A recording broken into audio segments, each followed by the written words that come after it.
Keep it live, Big Dame. I'm gonna throw some stuff at you. You know, I like to keep you on your toes. We talk about side hustle, and I really like this. This Junior Bridgeman. Okay. Junior Bridgeman. Now, for those who don't know, we've been on the basketball thing, but Junior Bridgeman was a forward/guard in the NBA. Big Dame, I'm going to give you some numbers that I think make this noteworthy. 6'5", 210 pounds, 12 seasons in the NBA. Wow. 12. 75 to 87. Now, here's another set of numbers I want to throw your way. For his career, 13 points, 3 boards, 2 assists. Average? Career averages. Career average. Okay. That's respectable. Yeah. That's respectable work. Serviceable. I'm going to ask you hypothetically right now. Mm-hmm. Would you say that those were, if you were to get 13 and 3 a night, 2 assists, that guy's getting probably 25, 30 minutes a night? Would you think? Maybe around there. Maybe. Yeah. So what would you think what that person would make? Well, I mean, for a season, since you said 75 to 87. Yeah. So going back to that time, I would guess probably. No, I was thinking today. What would you think that person would make in today's game? Man, today, I don't know, 10, 12 million a year, something like that. Maybe 15. 10, 12 a year for being average 30 minutes a night. Yeah. So Junior Bridgeman, 12 years, gross number, 380,000 per year. No, total. Over the 12-year period. 380 grand for 12 years of work. Wow. His average salary works out to about 31 grand a year. Wow. 31 grand a year. Okay. Now, I'm going to throw another number at you. So those were a lot of numbers to represent a 12-year career, obviously. Right? I'm throw one more number at you. Junior Bridgeman is worth $400 million today. Okay. So Junior must have found a great penny stock to invest that $31,000 a year in or something. His $400 million all off of, drum roll, his side hustle. Ooh wee. Okay. Do tell. Boom. So Junior Bridgeman spent one of his, I think, early off seasons working in a Wendy's, not, in the Wendy's corporate office, but on the fries, flipping burgers, mopping floors, washing lettuce, washing lettuce, cutting the round edges off the burgers and making them square patties. He did his gig on Wendy's. So Junior did that because it was important to him to know it from the ground up. And by I think third season of off-season work, he bought a Wendy's. He actually bought 3. Okay. And he grew those 3 to 40 by the time he finished his career. Wow. Grew those 40 to become the largest franchisee for Wendy's and Jack in the Box worldwide. Wow. Junior Bridgeman, side hustle at its best. So I want to give you that and just see what your thoughts were. What comes to mind for you? And I know we're not in our deep side hustle, but I thought this was a good segue. So tell me what your thoughts are. Yeah, well, actually, he also, just not to shortchange him, I believe he also has 120 Chili's franchises as well, nationwide. Chili's, yes. Wow. Yeah. Okay. So he diversified his portfolio, so to speak. But no, I think that's dope, man. I think the coolest thing about it to me, and this is something that a lot of times, and we'll get into it later, but when you talk about a side hustle or a hustle, main hustle, whatever, just a hustle, I'm not talking about go hit the clock, nothing wrong with that, but I'm talking about a hustle where you got to go get it, you got to figure it out, a hustle. The thing about that I think people don't get is you have to take the time to invest in yourself. And him going and saying in the off season, no, I'm not going to go party. I'm not going to take this massive amount of wealth, this $31,000 that I've amassed this year. I'm not going to trick it off. I'm gonna go to work, you know? And so, and he was thinking to the future. So he's thinking like, I think I might want to own a Wendy's. Let me go work at Wendy's. Let me go wash the lettuce. Let me flip the burgers. Let me drop the fries. Let me see how they works. Let me work the register, deal with the customers. So, you know, a lot of times people don't realize when you do something, you know, you can go without, you can sacrifice, you can do something you don't work a job you don't want to work. But as long as you know why you're doing it, I think it's a very powerful thing to do.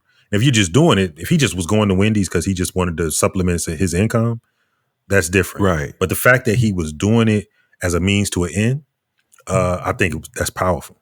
That's powerful. And no, he couldn't have got that out of any book.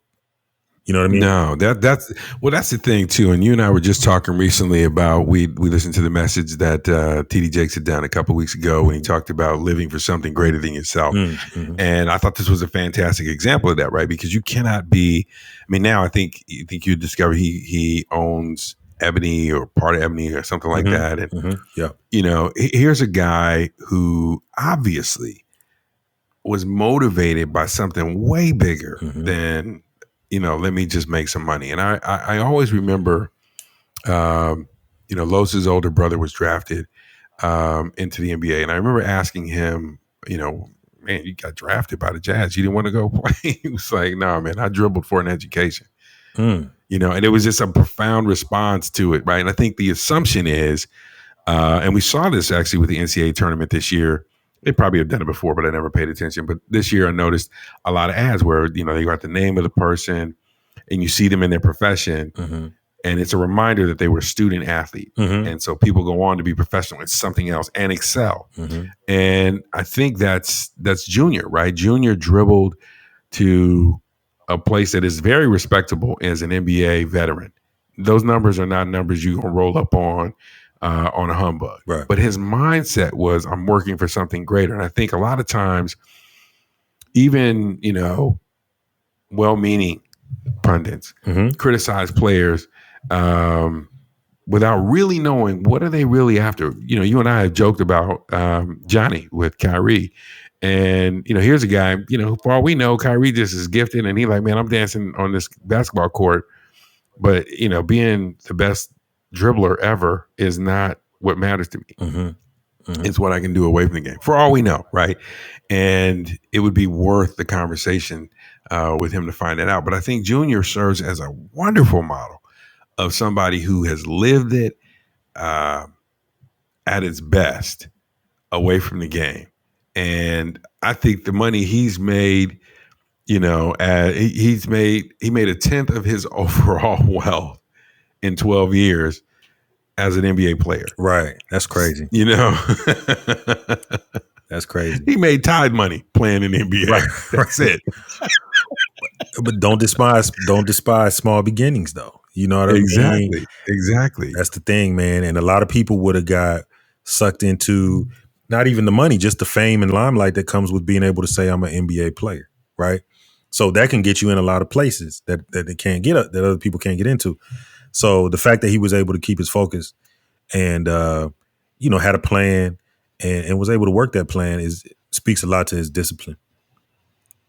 What do you think it is? I mean, do you think it's the size of salaries now that keeps guys from, and maybe I shouldn't even say that because I mean, I'm sure Junior didn't end up with $400 million the year after he retired. Right. But do you think this is still happening? Do you think guys that we talk about that, you know, 1 year you're like, oh man, he came out of college too soon and he kind of falls off and you don't see him anymore.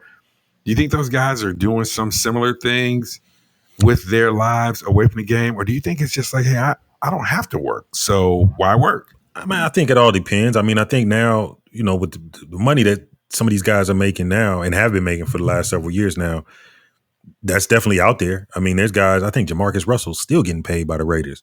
He played in God knows how long. Don't remind me. Do not remind me. But he, you know, he doesn't have to work if he doesn't want to. I think, you know, I think of Jamal Mashburn. He went on to get into the car dealership game. Chick-fil-A? Oh, he has cars. Dealerships, but then he branched off into restaurants as well. It might be Chick-fil-A, I'm not sure. But he's amassed a nice portfolio of businesses for himself and really I saw him in an interview one time, and he was talking about how challenging, how competing in the business world became his new thrill. You know what I mean? When he stopped playing, he had a respectable college and pro career, respectable. But he said when he got into the business world, when he was done playing, it was easy for him to walk away because he had something else to walk away to do. You know what I mean? He wasn't just like, what am I going to do now? So I mean, it's still happening, and I'm sure he didn't make what these guys are making now, but I'm sure he made millions of dollars playing ball. But he understood that it's not just about the money. It's about impact. It's probably about legacy to him. It's probably about and having something to do that's worthwhile.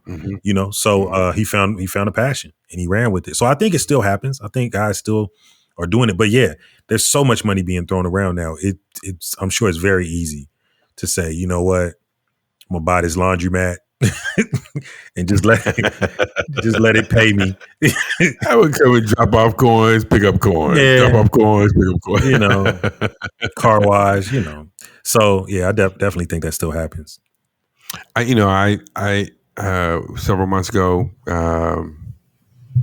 baseball great Hall of Famer Joe Morgan passed, and we noted that Joe Morgan had a Wendy's and employed people. I think there was a time, and I certainly recall it this way, where the black athlete, especially, you noted their footprint in the community. You noted their presence, and it seemed like it was a big deal. It mattered to the black athlete to be seen, be visible, be present in the community, and not in the community draped, iced out, with the right, the biggest rapper, but really in the community. And that doesn't mean they didn't show up at Lady Esther's Soul Food and had a picture on the wall. That was there too. But to just be in the mall shopping, or just be in the grocery store shopping, or have a shopping center named after them, that was big. And I think there was something about the inspiration you got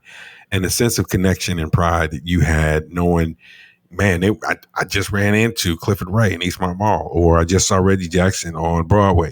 Just that kind of stuff mattered. Or is that Ricky Henderson driving down 98? Like, oh yeah, his mom. That those things matter. I don't know. I mean, maybe it happens, but I don't know that that still happens the same way. I think we associate our athletes with such glamour, that it's like, and you can connect to them through the social media, that I don't know that we have the deep tie connection and the thrill of it as we used to. I bet it would matter, but I don't know we see it if we see it as often. Yeah, I don't know. I don't know about that one, man. I think it's a different day and time too. So I mean, I think that's, when you talk about the athletes of that generation, a lot of them were literally one generation out of the struggle, right?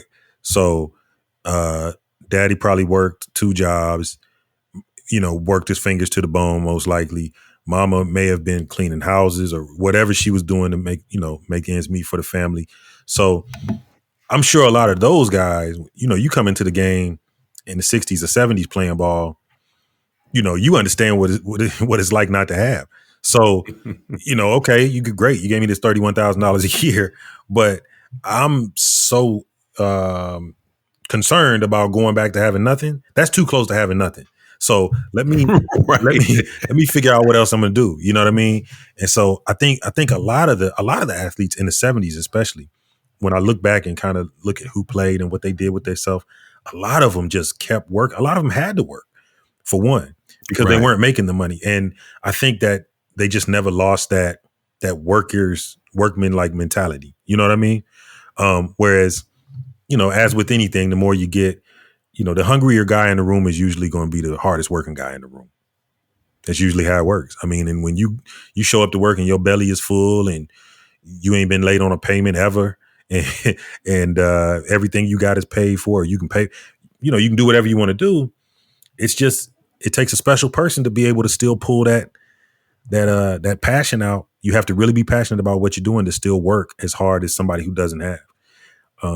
Well, and the world is different in so many ways now too. And I agree with you. I think It is different work. It's a different demand. I think people get exploited, but we go back and look at that 10th of his overall net worth that he made in those 12 years. $31,000 a year and 75 could buy you a duplex cash. Right. Like you give me the receipt, and you're starting to make money off that. Then it's just what he invested in overall, what he could have invested in, what he may have invested in. Like, it's just the opportunities are different now. 31 grand, man. You can't. I mean, you can buy a serviceable vehicle that's going to be reliable for you. Can't do much. Can't do much with 31 grand, man. No, and by the time tax gets, that's what I'm saying. Like, the world is really like it's changed, man. And I think this idea, and I love that we're talking about it the way we are, because he lived for something greater. He understood that he was too close to nothing to kick his heels up. So he had a side hustle that produced something greater. But I think the side hustle produced greater because it was for more than just himself. It was about the people he could put to work. It was about the impact he could make in the community while amassing wealth, which let him not be comfortable with 3 Wendy's, but to grow that to 40, to grow that to being the international largest guy. So I think all those elements were factors.